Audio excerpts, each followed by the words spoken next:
कोविड-19 का कहर पूरी दुनिया में छाया हुआ है।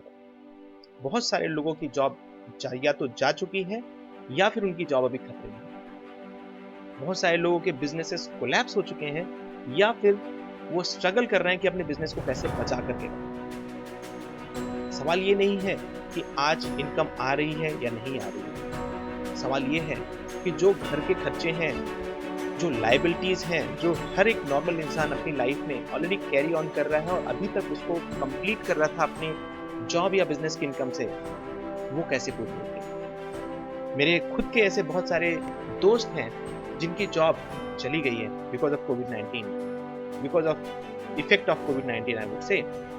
और उनके ऊपर में इतना इतना बड़ा ईएमआई का बर्डन है, इतना बड़ा लोन का बर्डन है या जो लायबिलिटीज़ हैं, मुझे नहीं पता वो कैसे अपने आप को ओवरकम करेंगे। और जब मैं उन्हें देखता हूँ तो मुझे लगता है कि वाक़ई में ऐसा जो सिनेरियो हो रहा है, क्या इस समय में बेस्ट क्या हो सकता है, क्या करना चाहिए? और मुझे लगा कि नहीं, मैं इस वीडियो के माध्यम से ना केवल मैं अपने दोस्तों बल्कि आप सब लोगों को ये मैसेज दूँ कि इस सिनेरियो में आप क्या कर सकते हो, बिकॉज़ ये सिनेरियो ऐसा नहीं है कि किसी कुछ लोगों के साथ में हो रहा है। बहुत सारे लोग इम्पैक्ट ऑलरेडी हो चुके हैं इससे और बहुत सारे लोग इससे इम्पैक्ट होने वाले हैं।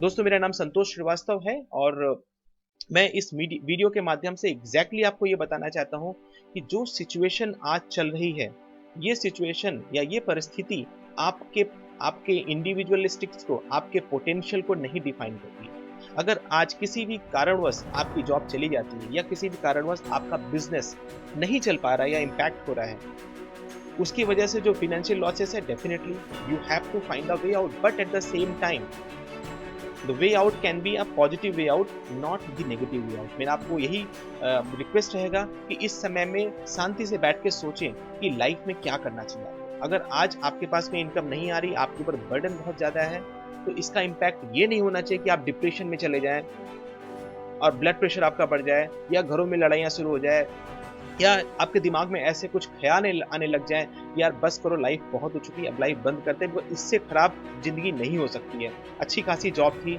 अच्छी खासी लाइफ़ चल रही थी, घर था, सब कुछ था और अचानक इस कोविड-19 ने सब कुछ छीन लिया मुझसे। तो दोस्तों, मैं आपको इतना ही बताऊँगा 3 एग्ज़ाम्पल्स के माध्यम से कि लाइफ़ की परिस्थितियाँ अप एंड डाउन चलती रहती हैं। आज परिस्थितियाँ ख़राब हैं तो कल परिस्थितियाँ अच्छी भी होंगी। और आपको खराब परिस्थिति में अपनी हिम्मत को नहीं हारना है, अपनी हिम्मत नहीं छोड़नी है, बल्कि खराब परिस्थिति में अपने आप को प्रिपेयर करना है, ताकि जब जैसी सिचुएशन बेटर होगी तो आप फिर से अच्छा कर सको। तो मैं 3 स्टोरी से आपको बताना चाहूँगा कि एग्ज़ैक्टली आपको लाइफ़ में क्या करना चाहिए। पहली स्टोरी है एक ऐसी लड़की की, एक ऐसी गर्ल की, जो कि बहुत ही एवरेज फैमिली को बिलॉन्ग करती थी और लगभग 20 साल की उम्र में, करीब 19 से 20 साल की उम्र में उसकी शादी हो जाती है और एग्ज़ैक्टली 23 से 24 साल के आस-पास में उसके हस्बैंड की हेल्थ खराब हो जाती है। बिकॉज़ उनके पास ज़्यादा पैसा नहीं था, इतना भी पैसा नहीं था कि वो अपने हस्बैंड की एक नॉर्मल सा ट्रीटमेंट करा पाती। कोई क्रॉनिक डिज़ीज़ नहीं, कोई अनट्रीटेबल डिज़ीज़ नहीं, बट एक नॉर्मल से डिज़ीज़ को भी ट्रीट कराने के लिए उनके पास पैसा नहीं था और उसका नतीजा ये हुआ कि उसके हस्बैंड की जान चली गई। वो लेडी 4 बच्चों के साथ में, उस समय उसके जीवन में सिर्फ़ एक ही सवाल था, जिया जाए या ज़िंदगी छोड़ दी जाए। बट वो 4 बच्चे उसके सामने थे, जिसने उसकी हिम्मत बाँधी, जिसने उसको ये बोला कि नहीं, एक रीज़न है मुझे आगे बढ़ना है और उसका नतीजा हुआ कि उसने फिर से अपने आप को रिवाइव किया, एक डोमेस्टिक हेल्प की तरह काम करना शुरू किया, अपने आप को वापस अपनी हिम्मत को जुटाई। उसने ये सोचा कि जब मेरे हस्बैंड की जान जा सकती है, बिकॉज़ मेरे पास फैसिलिटी, पैसे नहीं थे मैं इलाज करा पाऊँ, तो क्यों ना कोई ऐसा हॉस्पिटल बनाया जाए, जहाँ पर उन सारे लोगों की मदद की जा सके, जिनके पास पैसा ना हो और उनको ज़रूरत है। और उस उम्मीद के साथ में उसने अपनी पूरी ज़िंदगी लगानी शुरू कर दी। फ़ास्ट फॉरवर्ड कई साल गुज़र गए, बट एन आउटकम इज़ उस महिला ने खुद का अपना हॉस्पिटल क्रिएट किया, हॉस्पिटल बनाया और लोगों की हेल्प करनी शुरू कर दी। She got awarded for the bravery award in 2009, in 2017 she got rewarded for women transforming India award. सवाल ये है कि उस लेडी की ज़िंदगी में जो ये टर्बुलेंस आया था, जब लाइफ़ का लो मोमेंट था, लोएस्ट मोमेंट था, उसने गिव अप नहीं किया। दूसरी स्टोरी मैं आपको सुनाऊँगा एक ऐसे इंसान की, जो यंग एज में ये सोचता है कि मैं सुपरस्टार बन जाऊँगा और अपनी पढ़ाई करने के बाद में पढ़ाई को छोड़ करके देन ही कम्स टू मुंबई सुपरस्टार बनने के लिए। कई साल गुज़र जाते हैं, कोई ब्रेक थ्रू नहीं मिलता। जितने पैसे थे सारे पैसे खत्म हो जाते हैं, जीने के लिए जो है, वो जीने के लिए पैसे कम पड़ जाते हैं। बड़ी मुश्किल से कई सालों के बाद एक ब्रेक थ्रू मिलता है उसे, और उस ब्रेक थ्रू के द्वारा जो है उसकी मूवीज चलनी शुरू हो जाती है, and then that person becomes a superstar.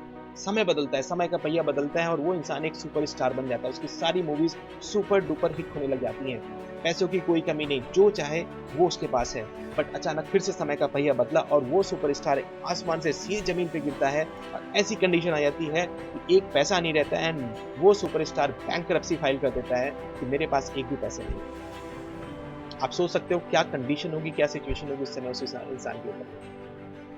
But उस इंसान की लाइफ में अगेन दो चॉइस थे, या तो लाइफ गिव अप कर दी जाए या फिर आगे बढ़ा जाए। बट उस इंसान ने ये चुना कि मुझे आगे बढ़ना है, बिकॉज ये समय का पहिया है, आज डाउन है तो कल अप भी होगा। फिर से उसने मेहनत करनी शुरू की और अगेन समय बीता, समय बीतने के बाद he became superstar again, and in fact today also he is a superstar, और वो पूरी सदी का सुपरस्टार है। दोस्तों मैं किसी और का नाम नहीं बोल रहा हूँ, मैं अमिताभ बच्चन के बारे में बता रहा हूँ। और आप सब जानते हैं कि अमिताभ बच्चन के लाइफ में ऐसे दौर आए हैं और कभी भी उन्होंने गिव अप नहीं किया, इसीलिए वो सुपरस्टार, इसीलिए वो सदी के सुपरस्टार। ओके, एक और आपको स्टोरी से बताना चाहूंगा। एक लड़की की स्टोरी है जो कि एवरेज फैमिली में यूएस में रहती थी। लगभग 12 से 13 साल के आसपास में उसके कजन ब्रदर के द्वारा उसका मोलेस्टेशन किया गया multiple times, and then she tried to commit suicide at the age of 14. She could not, and then she gave a birth to a child also, and that boy also died within few days only. Then again she took time to revive. 2-3 साल लगे उसे revive होने में, और उसके बाद में उसने अपनी स्टडी कंप्लीट की, और स्टडी कंप्लीट करने के बाद में she applied for a TV anchoring job, first job as her dream कि ठीक है चलो मैं रिवाइव करती हूँ और वापस कम से कम अपने लाइफ को बिल्ड करती हूँ। And she got rejected at that interview by saying that she is unfit for TV anchoring job. Life complete up and down होती है, लाइफ कंप्लीटली डाउन हुई, और उसके बाद उसकी और life, I would say next 3 to 4 year down the line, life was completely hell. Life went for a toss completely to a level जहां पर इंसान ये डिसाइड करता है कि जिए या मरे। हर चीजें उसके अगेंस्ट में होती है, and again that's what she did. At the age of 23 she tried to commit suicide again. Car में बैठ करके अपनी कार को ड्राइव करके सीधे जाकर के पेड़ में हिट कर दिया कि लाइफ खत्म हो जाएगी, सब कुछ खत्म हो जाएगा, सारी टेंशन खत्म हो जाएगी। बट अगेन लाइफ इतनी आसानी से नहीं जाती, and nothing happened. But guess me, 2 years later, she moved to Chicago, and वहाँ पर उसने अपना खुद का एक टीवी एंकरिंग शो स्टार्ट किया, that was named as Oprah Winfrey Show, and that is where her life completely changed, and she became the mega billionaire multimedia star. Now सवाल ये है इन 3 स्टोरी के थ्रू आपको जो मैं बताना चाह रहा हूँ, आपकी लाइफ में भी एक खराब परिस्थिति चल रही है, एक ऐसी सिचुएशन चल रही है जो आपने कभी सोची नहीं होगी, बट ये जो खराब परिस्थिति है यही आपके लिए, मैं ये कह सकता हूँ कि एक इक्वल अपॉर्चुनिटी लेकर के आती है। आप क्या देख पा रहे हो आज आपकी लाइफ में? जो टर्बुलेंस है, जो डाउन टाइम है, अगर आपकी जॉब चली गई है, आपको एकदम ब्लैंक दिख रहा है, या फिर आपको ये दिख रहा है कि हो सकता है कि ऊपर वाले ने कुछ मेरे लिए कुछ सोच के रखा हो, ये मेरे लिए एक ब्लेसिंग की तरह भी आ सकती है, मैं क्यों ना बैठ करके सोल सर्चिंग करूं कि जो मैं अभी कर रहा था क्या वो सही था क्या, क्यों ना मैं कुछ ऐसा काम करूं जो मैं चाहता हूं। और अगर मैं पिछले 15 साल में अपना कैरियर बिल्ड करके आज यहां पर खड़ा कर सकता था अपने कैरियर को, तो क्या मैं अगले 5 से 10 साल में एक नया कैरियर बिल्ड नहीं कर सकता? क्यों ना ऐसी सोच रखी जाए दोस्त, और ऐसी सोच रख करके मैं सजेस्ट करूंगा अपना टाइम इन्वेस्ट करें उसमें, सीखें जो सीखने की जरूरत है, जो आप चाहते करना, और अगले 5 से 10 साल में वो कैरियर, वो फ्यूचर बिल्ड करें जो आप चाहते हैं। चीज आपके हाथ में है, डिसाइड आपको करना है कि आपको इसे लेना है, आपको इसे छोड़ देना है। अगर आप पॉजिटिव होकर के सोचोगे तो लाइफ आपको आगे पॉजिटिव दिखेगी, अगर आप नेगेटिव होकर सोचोगे तो लाइफ आपको दिख नहीं। तो दोस्तों मैं इतना ही आपसे रिक्वेस्ट करूंगा, आपकी लाइफ में आपका पोटेंशियल, आपकी कैपेबिलिटी, आपकी परिस्थितियां डिसाइड नहीं कर सकती। आज आपकी परिस्थिति खराब है, इसका मतलब ये नहीं कि आपकी कैपेबिलिटी में क्वेश्चन आ गया या आपकी कैपेबिलिटी में डाउट आ गया। अगर कोई जॉब से आपको फायर कर दिया जा रहा है, इसका मतलब ये नहीं कि आपकी कैपेबिलिटी नहीं है, वो कंपनी की कैपेबिलिटी नहीं है, कंपनी आपको होल्ड नहीं कर सकती, दैट इज फाइन। 100 रुपए को मैं 100 रुपए को कितना भी फोल्ड करूंगा, कितना भी फोल्ड करके कितना छोटा से बना दूंगा, लेकिन 100 रुपए की वैल्यू 100 रुपए ही रहेगी। इसी तरह आपकी वैल्यू वही वैल्यू है, वैल्यू कम नहीं हुई है दोस्त, वैल्यू आपकी वही है।